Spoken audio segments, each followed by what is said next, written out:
Hello, hello. Right, let's start with Mersey Raw. So Ben posted this on LinkedIn, and I want to like kick the football with you and check a few ideas that I've got. So he reads. 3 years ago today, Mersey Raw was officially registered and became a trading company. I cannot begin to tell you how amazingly wonderful them 3 years have been. They have been without doubt being the most challenging years of my life, but also the greatest. Welcome to the club of being a business person. We have gone from one man band with a tiny unused kitchen in a small cafe, you've heard it all before, I know, to a team of relentless dog crazed lunatics. The amount of work that has gone into Mersey Raw to make it what it is, monumental. Anybody running a business will, I'm sure, testify to how hard and trying times can be. But when you have a mission as strong as we do, there is nothing that can stop you. Over the next 3 years, what can you expect? More of the same, more minces, more treats, more ranges, more packaging options, more accessories.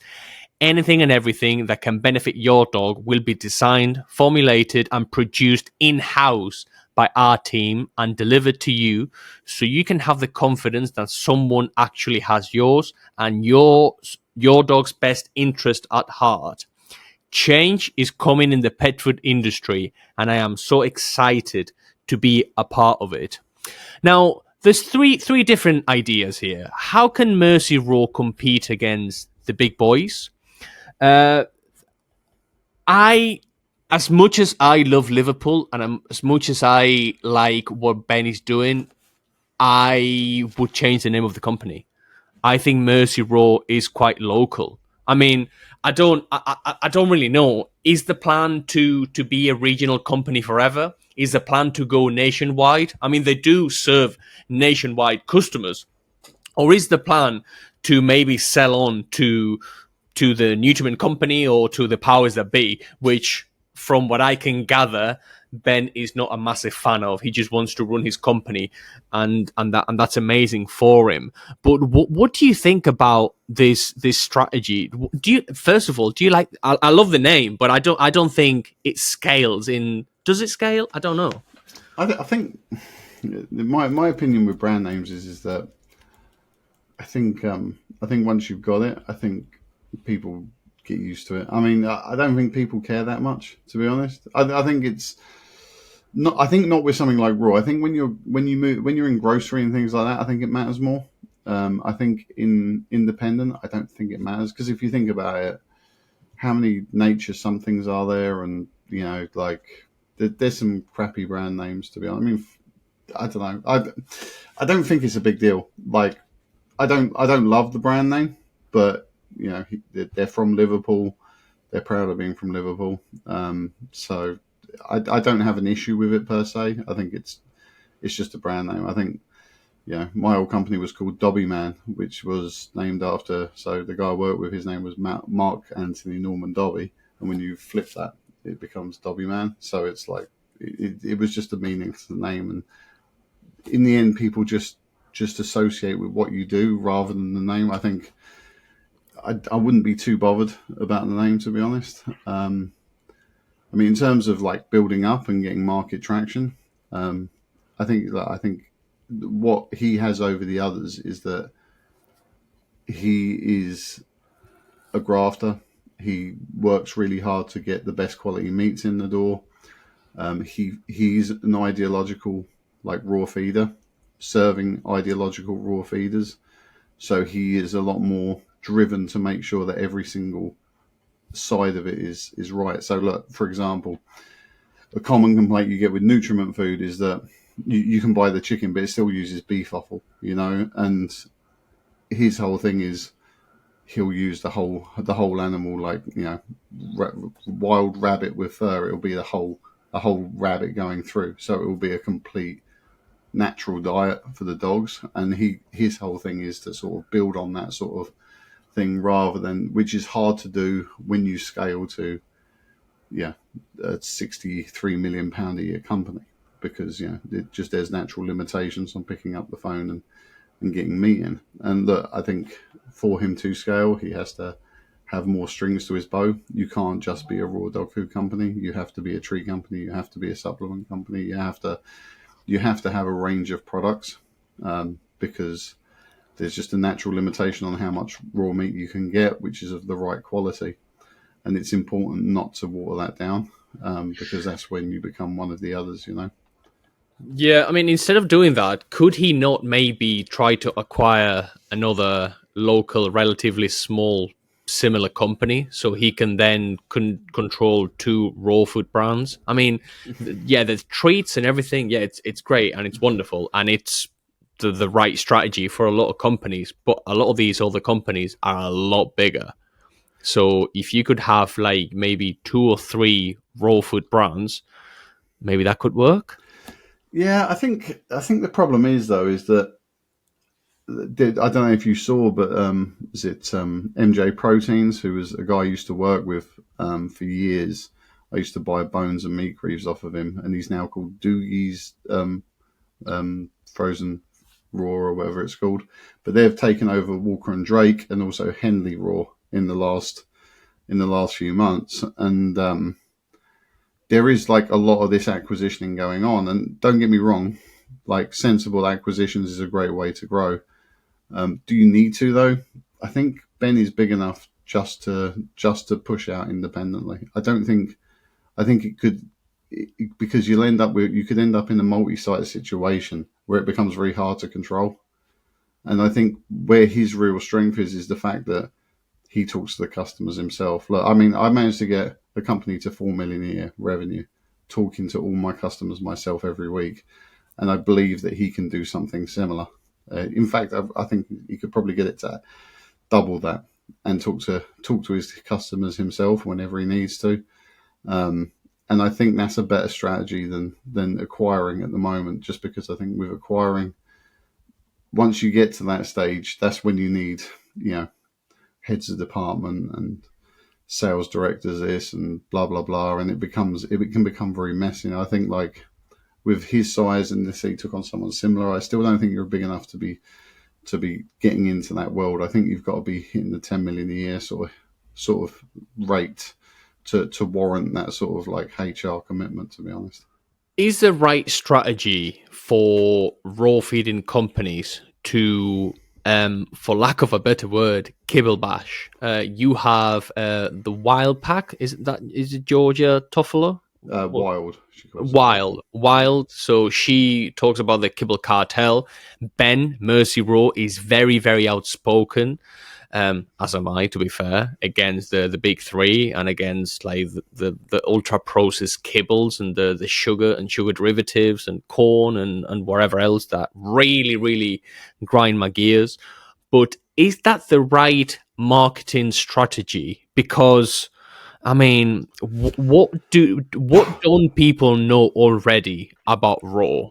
It's 10% of the market, give or take. Are you going to convert new customers by bashing kibble, or are you going to acquire more customers from Paleo Ridge, from Nature Raw, from Benefit Natural?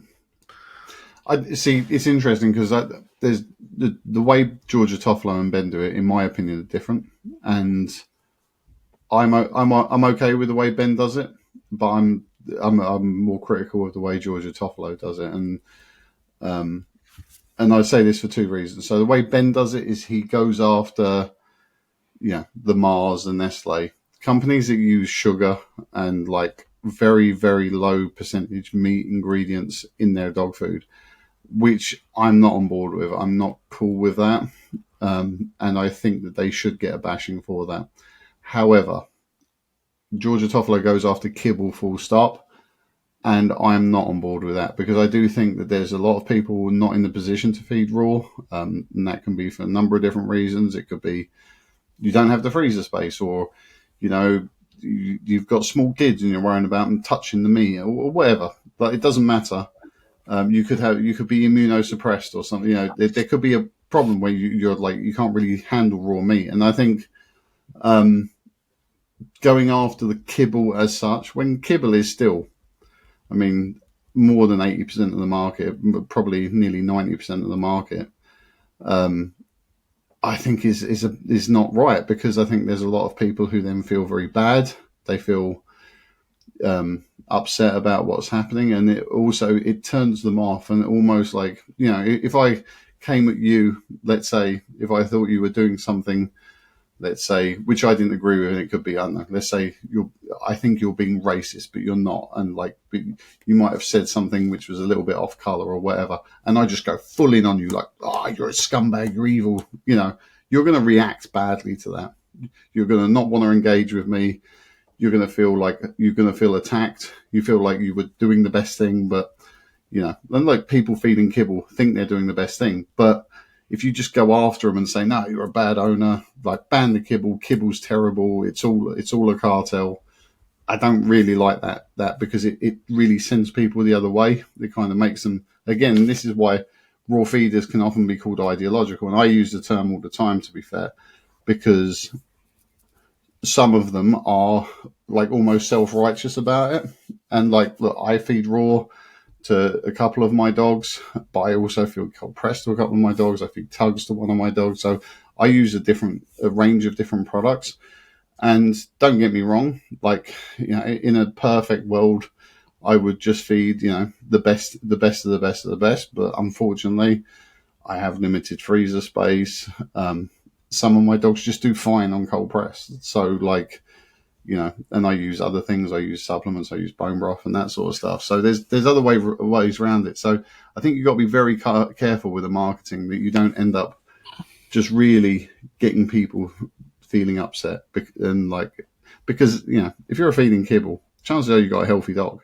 It's not like if if you're one of your customers is feeding Canagan, that their dog is going to be like, malnourished and ill and have all kinds of, health problems because it's on Canagan. That's simply not the case, So it's about really just saying, look, raw is the best. We believe what we do is the best, and we do it. And because we use this and the other, like, talk about your good stuff.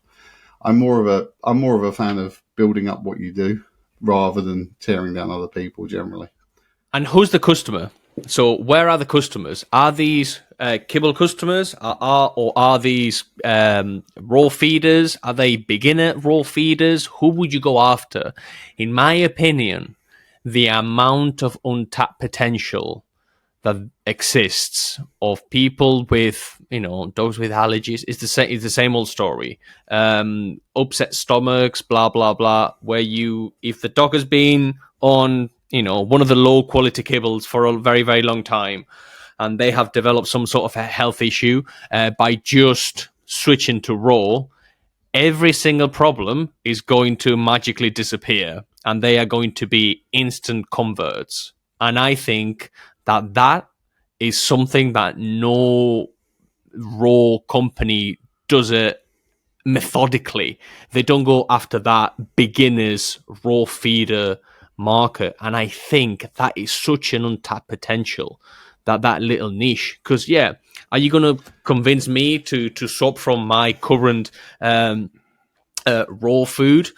Maybe not. I'm already a convert. I already know, whether I can get another brand. That's a different prerogative. But the amount of people who are looking at doing this, the amount of people that comment on my other YouTube channel about like raw and about like what do I feed bone, and do dogs need vegetables? Do they need liver? That sort of thing. Like I get hundreds of comments every single day. But also, I think, like, I've even seen Doogie's raw dog food. So like, they're these little squares, and I actually think that, and a bit like the nuggets, the Nature's Menu nuggets, the nutriment nuggets, I think having things like that available through the independent stores and through the chain stores, the big box stores, is a great way of introducing people to raw. And like, just saying to people, look, okay, you've never fed it before, carry on feeding your kibble, but put some of this, replace some of your kibble with this, because there's strong studies that have come out that, just as a raw inclusion is far more beneficial than not feeding raw at all. It's not like the old like wives' tale you used to get about you can't feed kibble with raw because they digest at different speeds, and that's why you got to give cold press, which has all been debunked now. It's about making sure that trying to get people on board gradually and then work them up, I think is an important thing. And look, that's what I mean. That was one thing when I spoke to Peter Roy during my interview with him. Is the nuggets did change the industry. They changed the raw industry because they made it accessible to so many people who'd forgotten how to do raw. And I think having those completes in accessible formats is so important. And I think, like I say, getting people started off with, let's say, the Doogie's cubes or the nutriment nuggets or the Nature's Menu nuggets as like a topper to their standard food is a good start. Yeah. And by the way, Peter Roy is the kingpin of Nutriment. He is the top dog. He's the top daddy there at Nutriment, the Nutriment company.